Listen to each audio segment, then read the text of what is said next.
Welcome to the Your Limitless Leadership Podcast with Jenny and Brent Widman.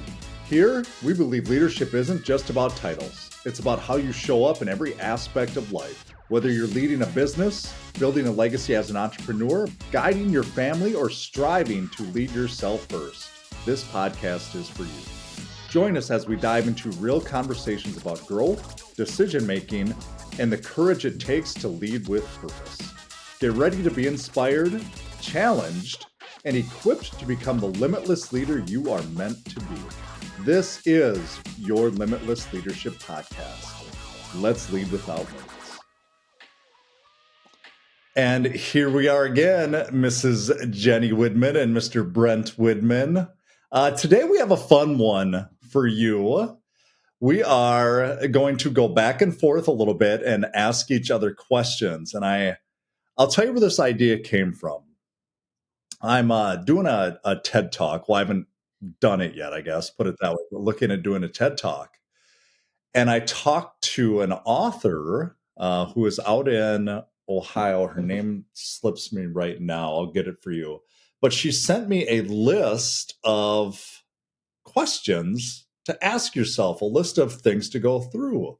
Kathy Armillis, so I wanted to say thank you for sending these to me because it really helps open up who you are, what you do, how you do it. And it's both life and business and what have you, because that's kind of the premise. And that's where I thought this would be a fun way to really get to know the inner workings of top level leaders, top level entrepreneurs, top level salespeople, if you will. And that's obviously who I have with me today is Jenny Widman, who fits under all of those titles, put it that way. So that's why I thought it'd be a fun little one.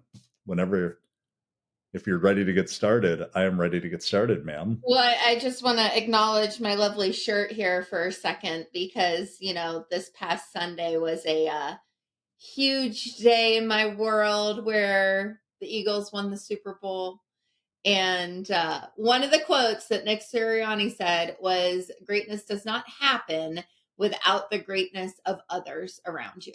And I loved that quote just because, my husband who's on this call makes me better, makes me want to do better and makes me great. So I love this idea that you brought to the table just to get to understand our inner selves, what ticks us off, what triggers us, and how we grew up. So I guess my first question I wanted to ask you. Here we go. Buckle up, folks. And it goes along with, I thought this was a good, question based off of the best team in the NFL winning the Super Bowl. But what is your idea of true teamwork? Where does teamwork come from, and what's your take on it? I'm going to answer that twofold, I guess. In the past, I would have thought teamwork was you got to have the leader, you got to have the person, you got to have the guy or girl that's in charge. Like they have to do it and people follow them. As I've progressed in my career, this is where my answer lies now. Put the ego away. There is no one person on a team that is better than somebody else. And this honestly came from, well, it's come from the past, but it was reinforced last week when we saw Corey speak about Best Buy, where she said each one of those people have a superpower. And I wholeheartedly believe that now. I didn't in the past but it's probably been 10 to 15 years that to me, teamwork is everybody has their thing that they're really good at. We just have to fit each one of those. And I don't care if you have a title. I don't care if you are brand new. I don't care if you've been there 30 years without a title. It does not matter to me. Every single person, I am a true believer, is really good at something. And that's what teamwork is to me. I love that. What's the one thing that could make the world a better place? I guess so many times when I'm living life, working, talking to people, coaching people, I've and it happened to me this morning on a coaching call. It's like people always look at the negative and look Mm.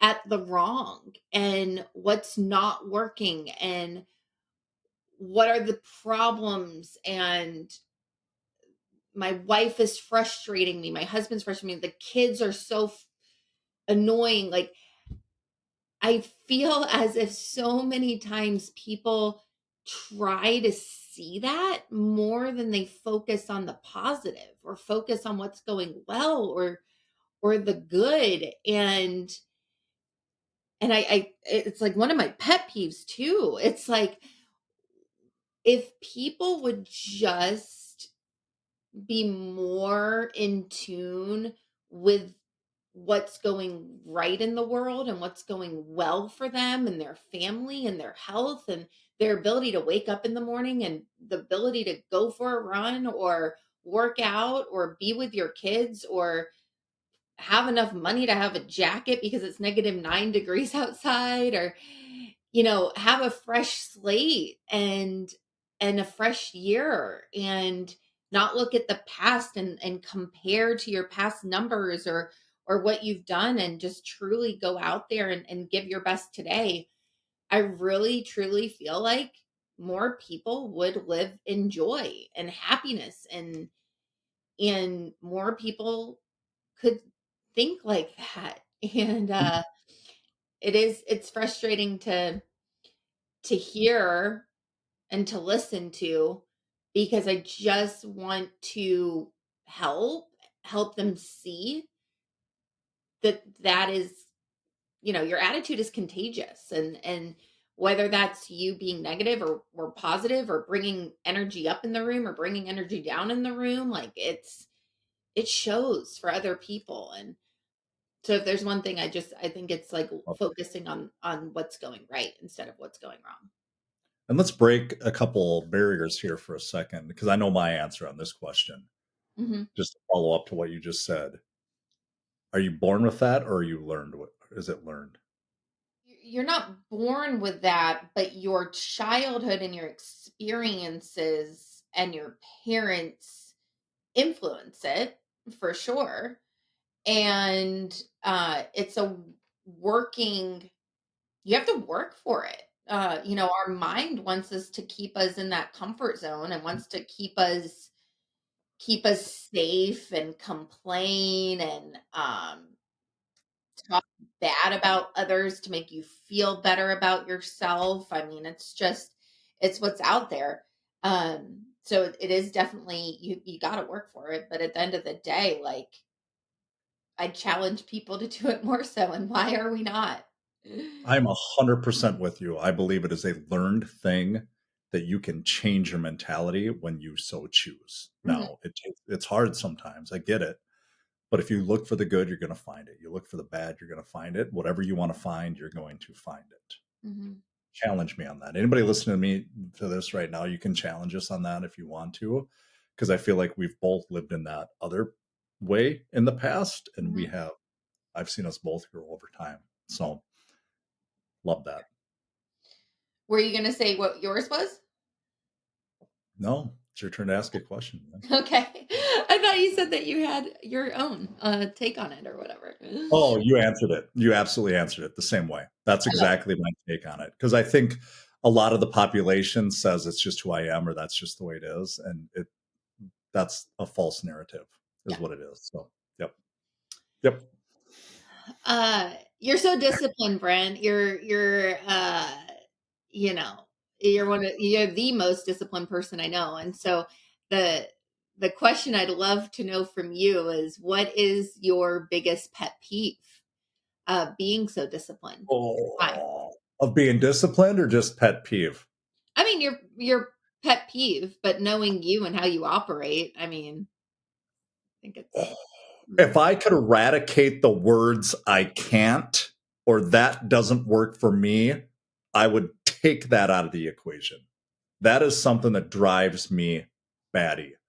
I'm just going to use, because I know you're kind of talking about working out or work or whatever, but if I just simply use exercise as an example, and you can hear me getting fired up a little bit here on this.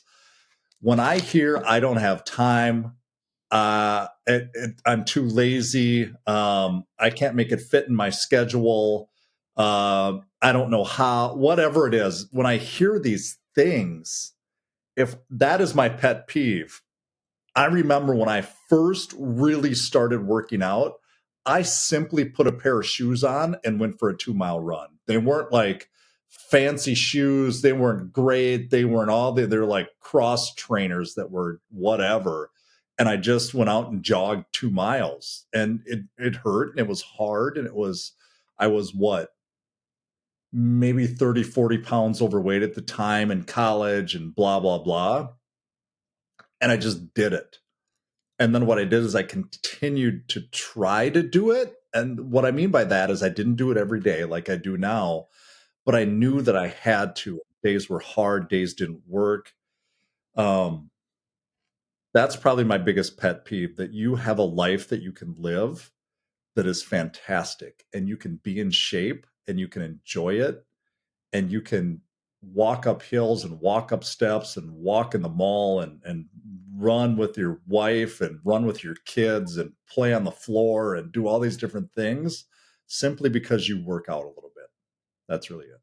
So there you go. What is your definition of a workout? I'm curious. For me, it's different than it is for somebody else. Okay. For me, it's I have to run at least 4 miles a few times a week. So that's I'll say 3 to 4. And I will lift weights for at least an hour. Like I don't take a lot of breaks. I built up to that now. That isn't just something that happened. Okay. Now, accountability is a big thing. You hold me accountable, whether you know it or not. My kids hold me accountable. It becomes who you are. So if I all of a sudden gained 30, 40 pounds, people would say, what's wrong with Brent? So that's an accountability.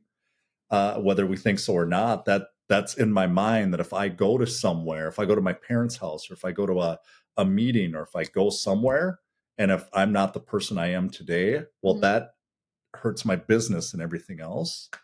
So I think that's, to answer as simplest form, as I don't care if you do 10 minutes. I don't care if you do 2 hours. I care if you do something consistently. And what I mean by consistently, you're doing it at least 4 to 5 times a week. I have lived by a rule since I was 23 years old, that I never take more than 2 days off in a row. Never. I don't care if I'm sick. I don't care if I'm struggling. I don't care if my life isn't where I want it to be. So don't tell me in the last 26 years I have not gone through things that you are going through. That's where I draw the line. That's what I mean by that's my pet peeve. If I can do it, you can too. Simple as that. So I love it. Even that on was fun. vacation. I love it. It's moving my workout to a sunny place or somewhere else is all it is, basically. It's all it comes down to. What personality traits make you unique, Mrs. Widman?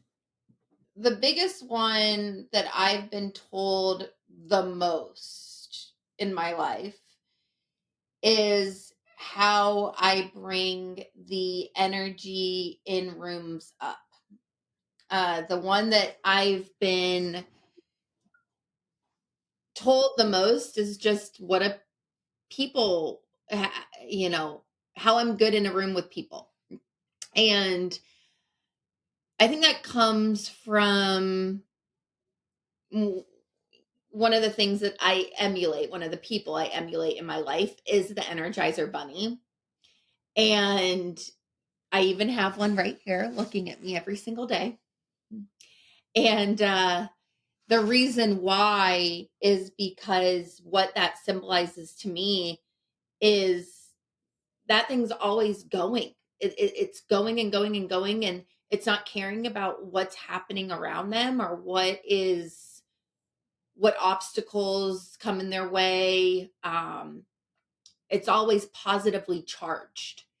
And that's been something that I feel makes me extremely unique because I've always tried to emulate that. I want to be that person that someone calls if they're having a bad day. I want to be that person that if we're in a networking meeting or we're in a group of people, I want to be known for having a smile on my face and being happy and truly caring about others.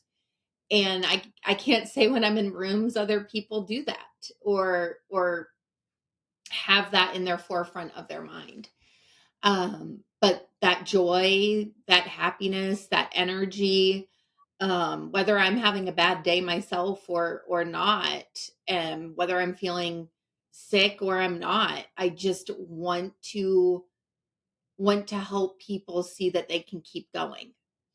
One example of where I feel like, I've done this many times in my life, but I was on a work trip and I had a big presentation to give at 8 a.m. the next morning. And I was in the emergency room at 3 a.m. with kidney stones.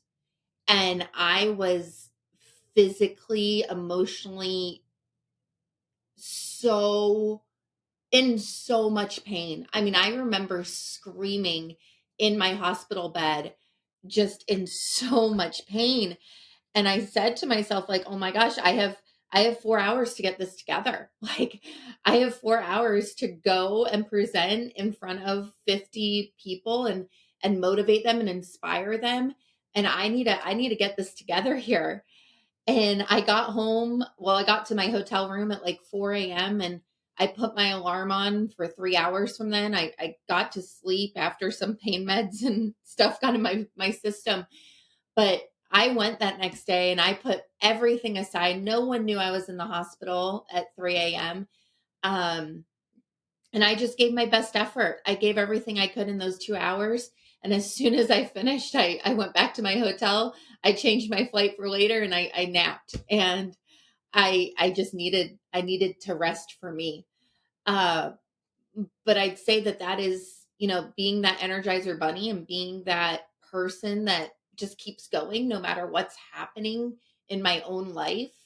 I really truly not to put that burden on others, and I get after it. So I love that what I you would say. said that. It's you make a conscious effort to do it. It's Hmm. not just who you are. That's part of it, but it's what you've become, and it's you make the decision to be that person. It's not just, well, she's wired that way, which I feel like a lot of people believe. I love there's a Kobe Bryant quote one time that he was asked by a reporter why he doesn't take days off when he has like little nagging injuries and what have you. And he goes, well, that kid in the top row, their parents paid a lot of money to watch me play. Who am I to take a day off? And that's kind of what you said, that you showed up. They hadn't seen it before. You couldn't half it. You just showed up and you gave it your best. So that's pretty cool. I love that. Love that. Brent, what are the biggest turning points in your life? And were they caused by aspirations or adversity? Adversity, hands down. I mean, pretty much everything in my hot mess of a past life was caused by adversity.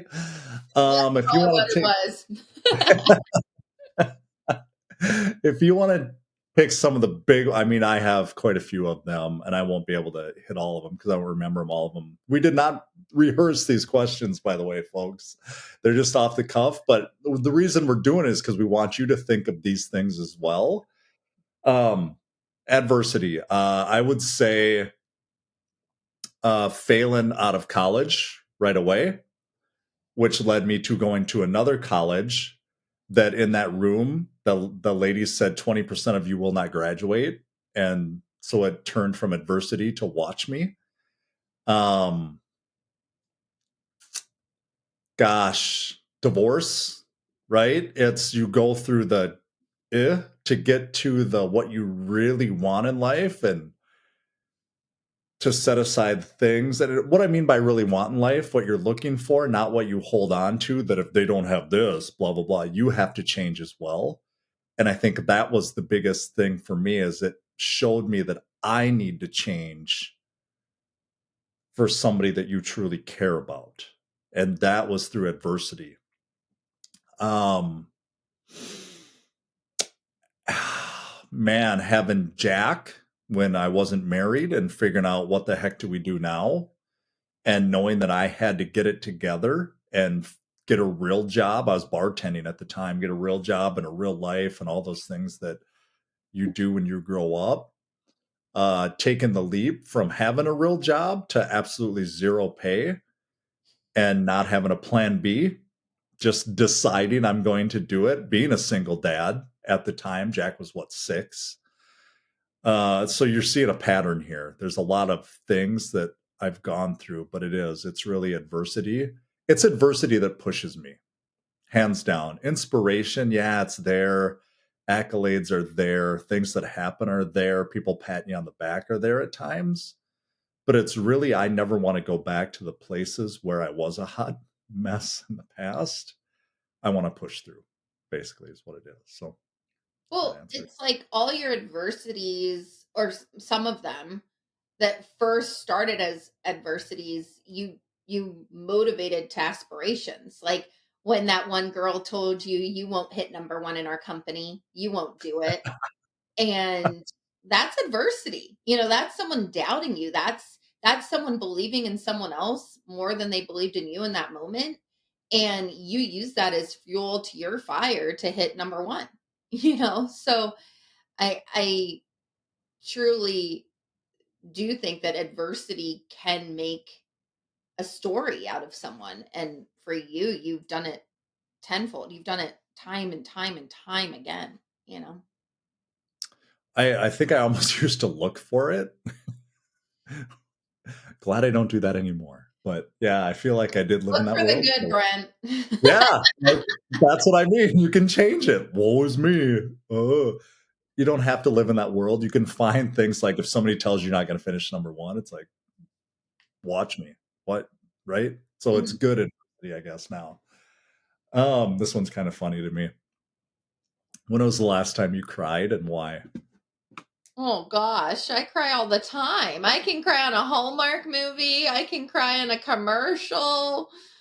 Uh, I can cry in the drop of a hat. I can cry because Hudson says I'm his best friend. So I'm an emotional person, Brent. So the last time I truly cried was um resigning from our previous job. Oh, okay. And I mean, it was a day of crying.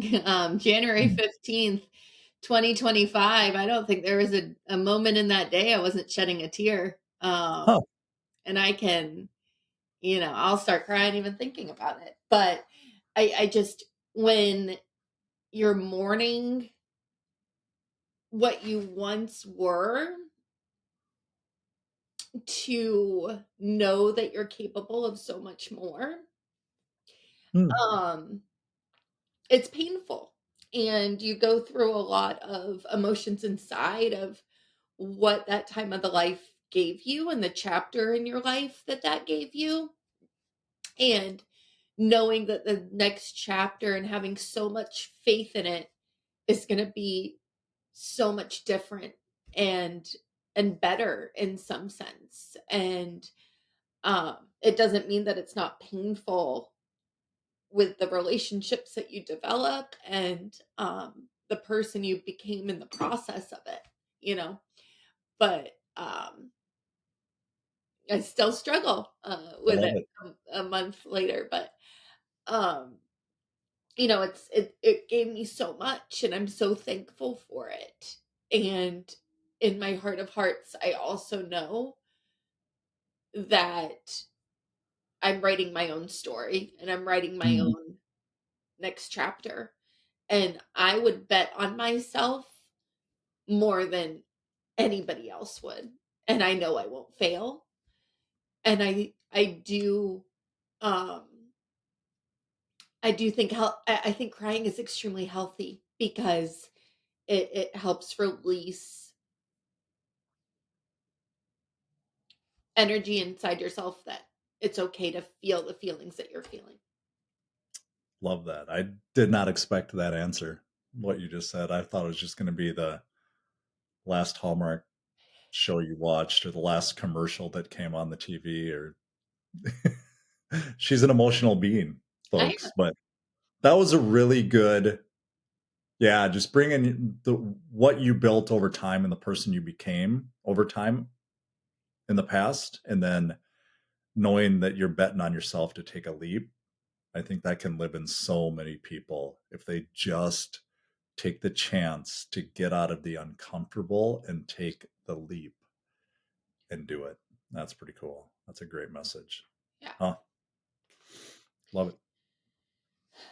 Who is the most unique person you know? Oh, goodness. Most unique. Wow. I don't know if I can really answer that one. Do I know people that are unique? Can you help me with this? Well, what's your definition of someone like unique in general? My mind goes right to flamboyant or walks their own walk or whatever it is. I feel like there's so many. So if I take the flip side, gosh, if I would say the most unique, the person that really comes to my mind is Carla. Hmm. Yep. One of my great friends. I tell the story when we started at the past company we were at. We started at the same time and we had our sales thing, and she came in with her top hat and her sequins. And that's what I picture when I picture unique. Uh-huh. Yeah, but she has always gone by. She's very outspoken, very beat of her own drum, very this is who I am. But also the unique side is she is with her husband that she has been with since they were 16, I Mhm. believe. Built their house together, built their life together, kids, grandkids. Like that is unique in today's world. And she is also somebody who will, on one side, tell you the way it is, and you need to do it. But she's also the other side that will cry at the Hallmark show and the commercial and everything else because she gives so much and loves you so much, but you got to earn it. She doesn't just give it. Um, that would probably be it. She is probably the most unique from top to bottom, left to right on the when I say the spectrum from here to here, that you can get so many things from her, which is what makes her her, which is pretty cool. So, yeah. Oh, Huh. What is what's the biggest adversity that you have ever overcome? I could take this two ways right now.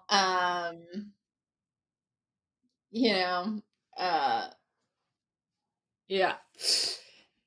I'd say adversity that I put myself in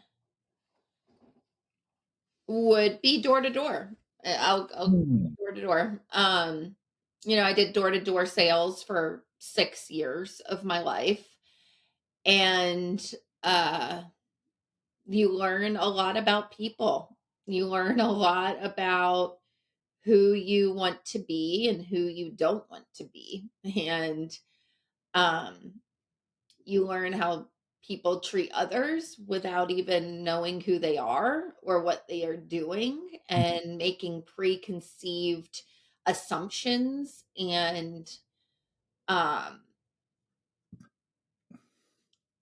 and it can be an ugly world, and I've been cussed at, yelled at, you know um people just judging me without even knowing who I am because I'm at a doorstep. And it's a lot of life lessons. I like to say that, when you actually do door to door sales in life, you get your masters at people. You learn. You have to learn how to make a good first impression. You have to learn how to get them smiling within 20 seconds. You have to learn what it takes to get someone to open up to you, or you're getting your door slammed in your face time and time again. And I just kept asking myself, you know, well, what's working, what's working with what I'm doing right now, because clearly things I'm doing are not working. So I need to change my approach, and I need to learn. I need to get better at this. And one thing that adversity taught me time and time again is that there's there's no reason to prejudge people. There's no reason to um think the worst out of others. There's no reason not to say hi with a smile in an elevator when you're in the elevator together. Like I know that experience of going door to door helped me in so many ways just overcome my own negativity or my own self-worth, my own insecurities. Um, I saw people that truly was interested in what I was doing, and was nice to me, and was so polite and understanding and caring. And I had some of my best dinners with families I just met at the doorstep. And I also met families that I would never want to emulate or be like, or, they're in this we call them Mrs. Jones neighborhoods, big brick, houses that are $1 million. And they are just so unhappy, and people that are Mm. just miserable in life. And I learned that that's someone I don't want to be when I'm older. Um, so I mean, I feel like I could go on and on with lessons I learned, but I go back to getting my master's at life, going door to door, because it it teaches you so much about how to overcome anything that is thrown your way. Can you give me just a brief, or for the listeners, brief, when you say door to door, Mm. where you were those 6 years and how many hours a day you had to work, so they can wrap their minds around what it actually means to knock on doors, and how many a day? At the time I lived in Orlando, Florida, and I wasn't told what my location was going to be until we were in Nashville, Tennessee, and about to head off to our territory. So, um, my first summer was Preston County, West Virginia, which is like 2 hours, maybe an hour and a half away from WVU, but middle of nowhere, West Virginia. Second summer was Tennessee. Third summer was Ohio, Columbus, Ohio. Fourth summer was Kentucky, Lexington, right outside of Woodford County is my county. Fifth summer was Virginia, the Shenandoah Valley, and sixth summer was right outside of Chicago. So we got placed at random, and I led a team of 50-ish people each summer after my first summer, and um, went door to door. We worked 80 hours a week. After my first summer, I was working 100 hours a week, because not only was I expected to do the deal from 7:59 to 9:31, then I had stat calls and leadership calls, and then I had to give all my stat reports to my leader at the time. And so I was in bed by 11:30, 12 o'clock, but woke up at 5:59. So one of the things I used to say is being tired makes a coward of us all. And so I was very disciplined that I had to be in bed no later than midnight, even though that's only 6 hours. But no matter what I was dealing with, or what I was dealing with my people underneath me, like I had to make sure that I took care of myself, because I couldn't be there for others if I didn't. But that's a whole nother can of worms. But the people that I led, you know I had to go into jails and get people out of of jail. I had to deal with people inflicting pain on themselves, and cutting themselves in the summertime because they were so unhappy. And um there were a lot of things that I saw that I never thought I would see. you know? So I just say it makes me a better overall human having to be there for others and making tough decisions um and dealing with it. But yeah, it was a lot of I learned what work ethic was, that's for sure. I just wanted to put perspective on 7:59 to 9:30 Monday through Saturday, and then still doing stuff on Sunday and at night and all the stuff. So Yeah. yeah, just what perspective door to door people really go through. That isn't just your door isn't the only one they're knocking on that day. So Mhm. yeah, give them lemonade, let them go to the bathroom, give them food, whatever. Yeah, be nice to I them. mean, I get it. It's 2025. Like there's some not so good people out there and you do need to be careful and you do need to um stay safe for sure and I understand that.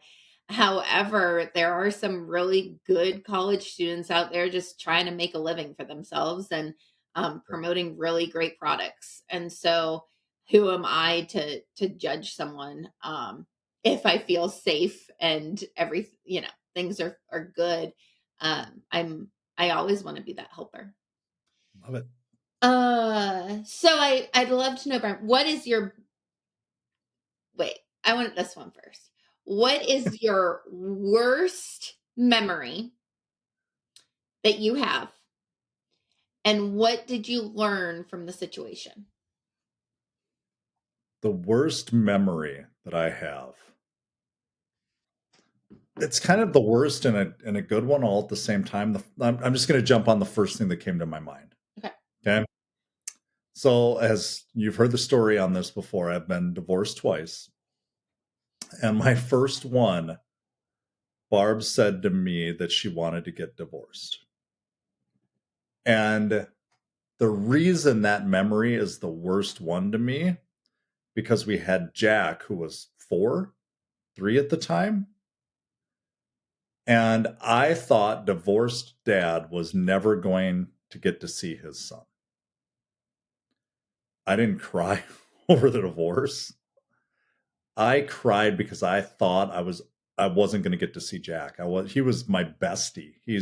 Was my buddy. We did everything together. The park, every day, every morning. I ate dinner. I mean, we were errands, everything.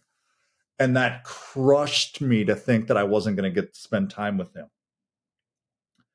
And that's why I say it's a good thing though too at the same time, because she said, I will never do that to you. I know how much you two mean to each other.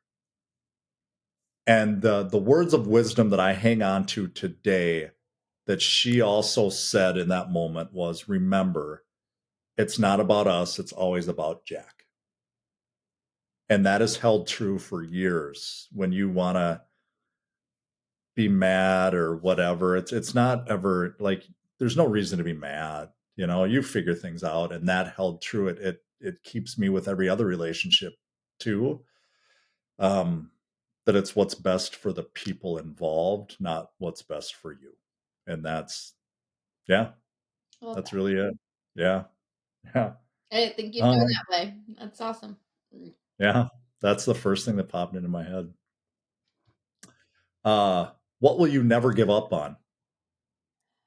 I mean, I guess the first thing that came to mind when you said that was This thing. Yep. myself. Like, Okay. uh, That's all right. and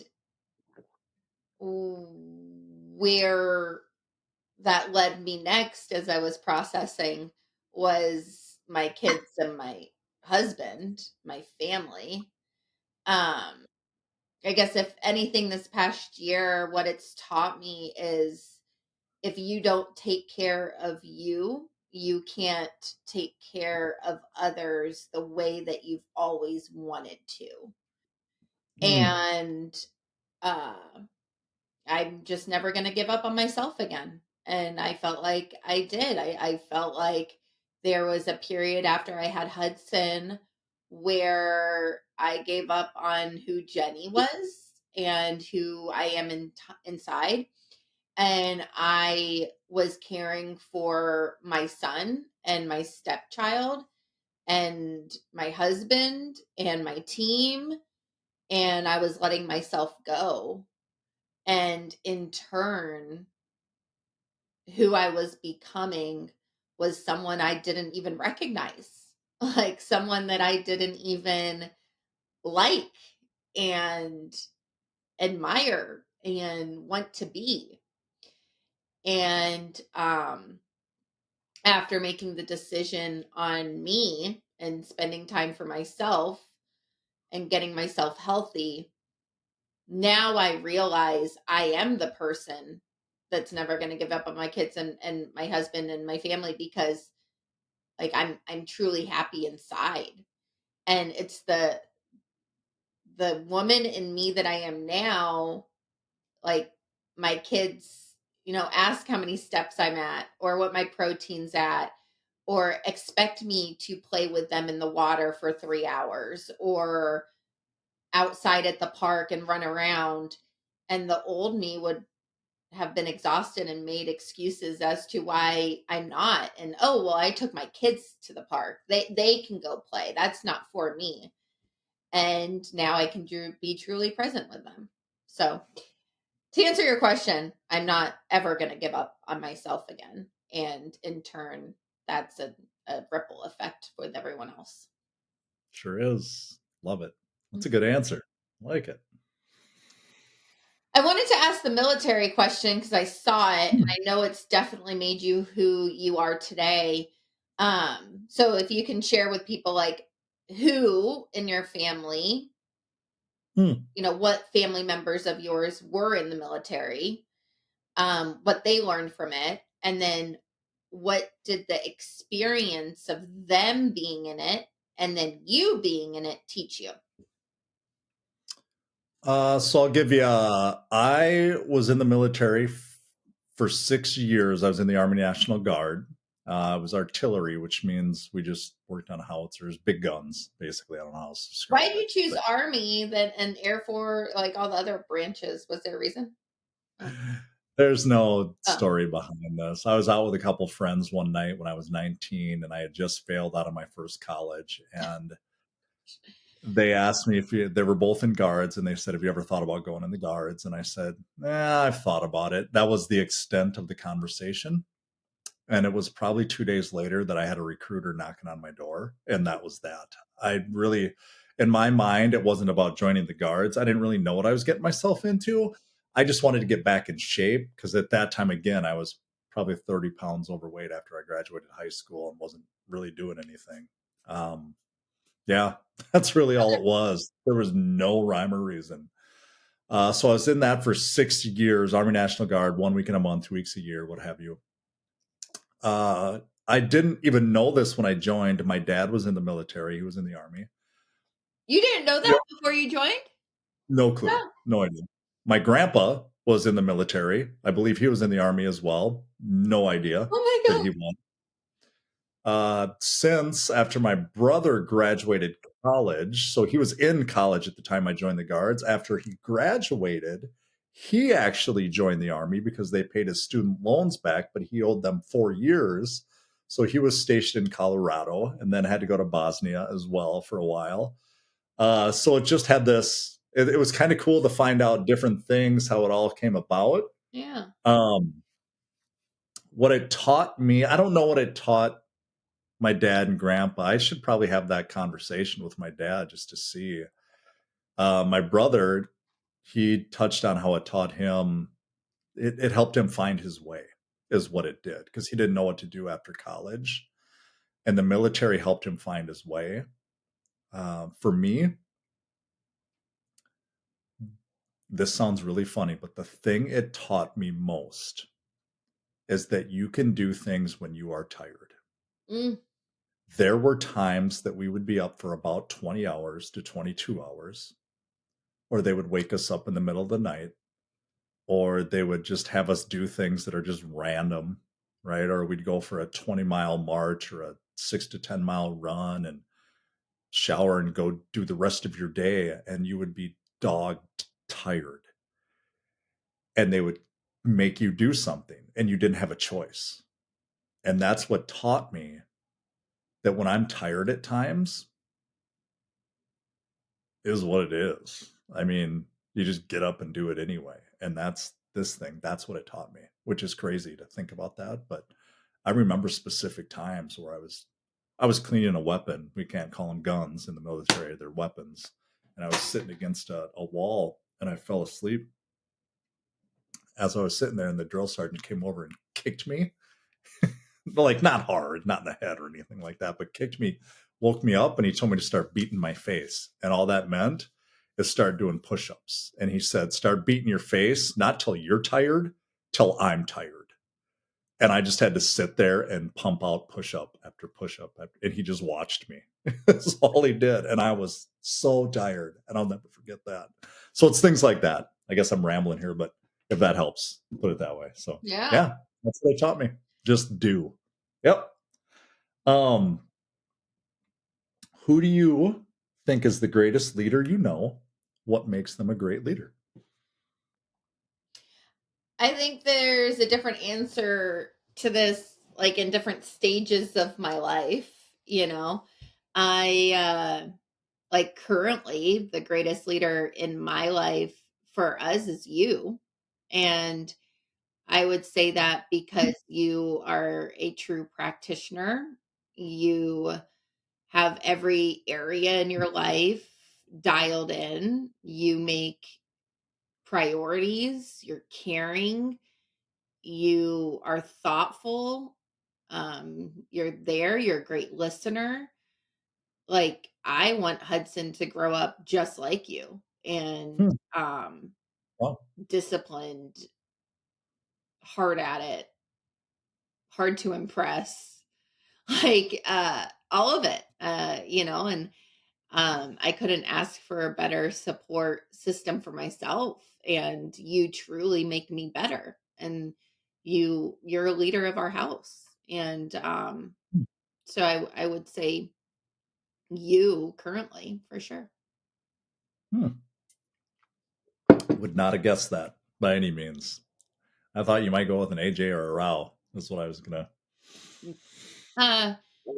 Mark was the person I was thinking of for me in that stage of life that I was in. Love For it. sure. Yeah. Let's go with, what is the best adventure you have ever been on in your life?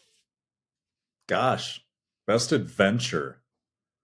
I feel like I'm not like this big adventurous dude. I'll say yes to pretty much anything if somebody asks me. Oh, man. This is going to sound really funny, but the one that, again, the first thing that pops in my mind is the answers I'm going with was the ultra marathon. What is that? Because What'd you do? so it was a 2.5 mile loop in Missouri. One of my friends asked me, DBA, and he poked the bear a few times to get me to finally do it. And it was a 24-hour basically run, or 24 hours from 6 on Friday night to 6 on Saturday night. And you just kept going and kept going and kept going.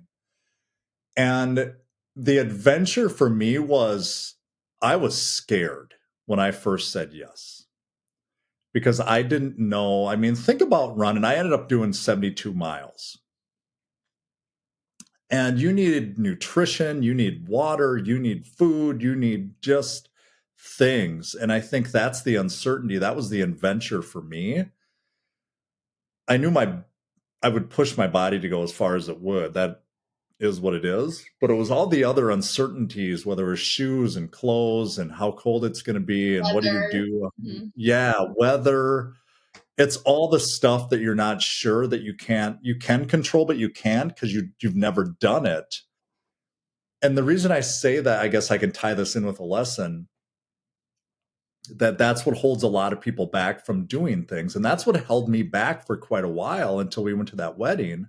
And I finally was like, screw it. And then I finally signed up on Christmas Eve, 4 months before the run. Yep. I was just sitting there on a call at my parents' house. And that's when I signed up. I paid the entry fee.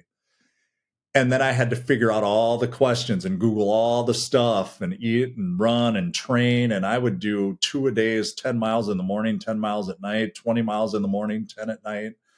On HUD's birthday that day when the parents were here, I went out and did a 30-mile run just because. So that was kind of the adventure, Which I almost called the police for a search warrant because I was so scared. I was gone for 6 hours. Like I just kept going. It was like, oh, I feel pretty good. I just kept going. So I just did.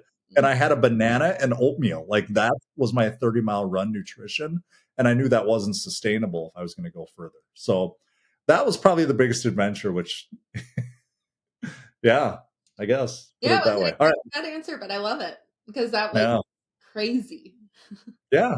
I mean, to me, that's an adventure. It's things that you say yes to that maybe you wouldn't normally say yes, but you do it. And now I would, if somebody asked me again, I'd probably do it. It wouldn't be perfect. I wouldn't know how, but I would just do it. Mm-hmm. You figure it out. Last question. Who's your hero and why? There's so many ways. There's so many people that like come to mind for sure. But I'll say my dad is my hero, and the support from my mom for him too. You know, they came to America with nothing. We lived in a red roof inn when I was born. And they just wanted to give my brother and I a better life. And they did. You know, our family lives in England, and there's just not much opportunity where they grew up in terms of where my dad saw his potential and where he could be. And I lived in 6, 7 different states until I was in 3rd grade. And that was because my dad just, you know, had to go to different jobs until he found a home. And he was he's the hardest worker I've ever seen, especially when I was growing up. And he just always knew there was more out there for us. And he never gave up. He never gave up on the American dream. And I'm so grateful because in 7 days, they are picking up and moving from Florida to Minnesota just to be by me and our family and Elle and Hudson. And I just feel so lucky because of it. But my dad teaches me selflessness, teaches me gratitude, teaches me positivity, teaches me being an example, being there for everyone, caring, happiness, fun. You know, he's just a great example for me in the working world too. So that's what I figured was going to be the answer. My last question for you. Oh, we're doing one more. What is life's biggest lesson? Oh gosh, life's biggest lesson? Again, the first thing that comes to my head is you can. I don't need to go into a long-winded answer on that.